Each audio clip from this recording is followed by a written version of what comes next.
বিশ্বকাপের শিরোপা ধরে রাখার লড়াইয়ে স্পেনের মুখোমুখি হতে যাচ্ছে আর্জেন্টিনা। তবে এই ম্যাচটি লিওনেল মেসির জন্য শুধু ট্রফি জয়ের লড়াই নয়, ইতিহাসের পাতায় নতুন করে নাম লেখানোরও সুযোগ।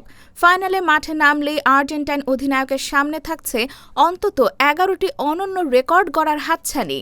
৩৯ বছর ২৫ দিন বয়সে বিশ্বকাপ ফাইনালে খেলতে নামবেন মেসি। গোলরক্ষকদের বাদ দিলে তিনিই হবেন বিশ্বকাপ ফাইনালে খেলা সবচেয়ে বেশি বয়সী আউটফিল্ড ফুটবলার। এছাড়া এটি হবে তার তৃতীয় বিশ্বকাপ ফাইনাল, যেখানে আর্জেন্টিনার প্রথম অধিনায়ক হিসেবে ৩বার দলকে নেতৃত্ব দেবেন তিনি। স্পেনকে হারিয়ে শিরোপা জিততে পারলে অধিনায়ক হিসেবে ২বার বিশ্বকাপ জয়ের প্রথম ফুটবলার হবেন মেসি। একই সঙ্গে টানা ২ বিশ্বকাপ জয়ের কীর্তি গড়বে আর্জেন্টিনা। গোলের দিক থেকেও বড় কয়েকটি রেকর্ডের সামনে রয়েছেন মেসি। ফাইনালে গোল করলে বিশ্বকাপ ফাইনালে সবচেয়ে বেশি বয়সে গোল করার রেকর্ড গড়বেন তিনি।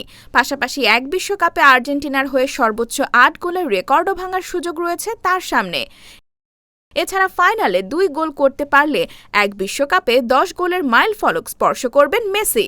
২০২২ বিশ্বকাপ ফাইনালে ফ্রান্সের বিপক্ষে জোড়া গোল করা এই তারকা এবারও গোল পেলে ২টি ভিন্ন বিশ্বকাপ ফাইনালে গোল করা ফুটবলারদের তালিকায় নাম লেখাবেন।